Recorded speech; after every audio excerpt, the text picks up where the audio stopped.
में 22 जनवरी को भगवान श्री राम की नगरी अयोध्या में प्राण प्रतिष्ठा समारोह होना है।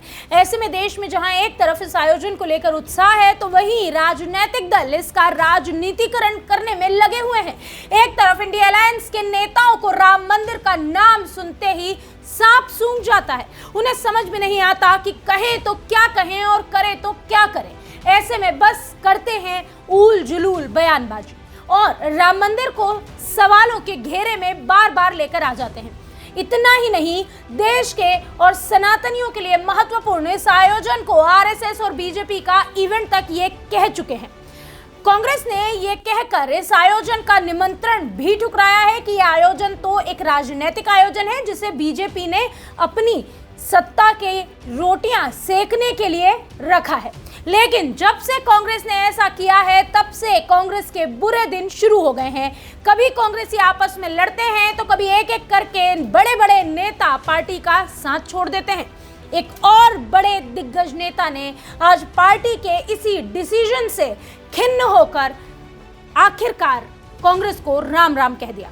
तो क्या वाकई आचार्य प्रमोद कृष्णन की बात सही साबित हो गई है और कांग्रेस को राम का प्रकोप लग गया है? दरअसल वरिष्ठ कांग्रेसी नेता प्रमोद कृष्णन ने राम मंदिर के आयोजन का निमंत्रण ठुकराने के कांग्रेस के इस फैसले पर दुख जताया था। दुखी मन से उन्होंने कहा था कि अभी भी समय है, पार्टी को इस बारे में एक बार फिर से विचार करना चाहिए और अयोध्या जाना चाहिए। इसके बाद जब मिलिंद देवड़ा ने पार्टी से इस्तीफा दिया तो कृष्णन ने फिर से इस पर चिंता जाहिर करते हुए कहा था कि पार्टी को प्रभु श्री राम का प्रकोप लग गया है। आचार्य प्रमोद कृष्णन ने कहा, कांग्रेस में कुछ ऐसे लोगों का कब्जा हो गया है जो ना तो सच सुनना चाहते हैं, ना ही सनातन और राम की बात सुनना चाहते हैं। कांग्रेस में जो श्री राम और सच की बात करता है, जमीनी हकीकत को बताने की कोशिश करता है, उसे कांग्रेस छोड़नी पड़ रही है। उन्होंने कहा कि मिलिंद देवड़ा का कांग्रेस छोड़ना काफी दुखद है। कांग्रेसी नेताओं ने जिस प्रकार से भगवान राम के मंदिर के निमंत्रण को ठुकराने का काम किया है, मुझे लगता है कि उनका प्रकोप शुरू हो गया है। मैं भगवान से प्रार्थना करता हूं कि कुछ लोगों की गलतियों की सजा पूरी कांग्रेस पार्टी को ना दे।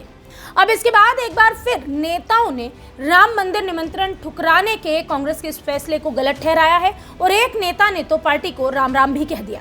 गुजरात में कांग्रेस पार्टी को यह बड़ा झटका लगा। राज्य में कांग्रेस के एक दिग्गज नेता और नॉर्थ गुजरात के वीजापुर विधायक चतुर सिंह जावनजी चावड़ा ने पार्टी से इस्तीफा दे दिया है। चावड़ा ने विधानसभा स्पीकर शंकर चौधरी को अपना इस्तीफा सौंपा। उन्होंने कहा कि राम मंदिर के मुद्दे पर पार्टी के रुख से बेहद दुखी हूं और इसके बाद ही मैंने कांग्रेस को छोड़ने का फैसला किया। चावड़ा के इस इस्तीफे के बाद ये अटकलें तेज हो गई है कि शायद वो भारतीय जनता पार्टी में शामिल हो सकते हैं। कांग्रेस में चावड़ा ने अलग अलग पदों पर काम किया। 3 बार वो विधायक रहे हैं। उनकी गिनती कांग्रेस के वरिष्ठ और निष्ठावान नेताओं के रूप में होती रही। अब अचानक उनके इस्तीफे से पार्टी को झटका लगा है। राम मंदिर निमंत्रण ठुकराने के बाद कांग्रेस में भी कहीं ना कहीं फूट पड़ी है, ये साफ नजर आने लगा है, क्योंकि नेता दुखी मन से कांग्रेस को विदा कह रहे हैं। चावड़ा ने एक न्यूज एजेंसी से इस दौरान बात की। उन्होंने कहा कांग्रेस से खुद को अलग कर लिया है। इसका कारण भी उन्होंने बताया। चावड़ा ने कहा कि पूरे देश में राम मंदिर प्राण प्रतिष्ठा को लेकर उत्साह का माहौल है, लेकिन इस मुद्दे पर पार्टी के रुख से वह दुखी थे। कांग्रेस अध्यक्ष मल्लिकार्जुन खड़गे, सोनिया गांधी और अधीर रंजन चौधरी की ओर से प्राण प्रतिष्ठा समारोह का न्योता ठुकराए जाने पर पार्टी के कुछ और नेताओं ने भी नाराजगी जाहिर की। चावड़ा ने कहा, मैंने कांग्रेस के लिए 25 सालों तक काम किया, अब इस्तीफा दे दिया है।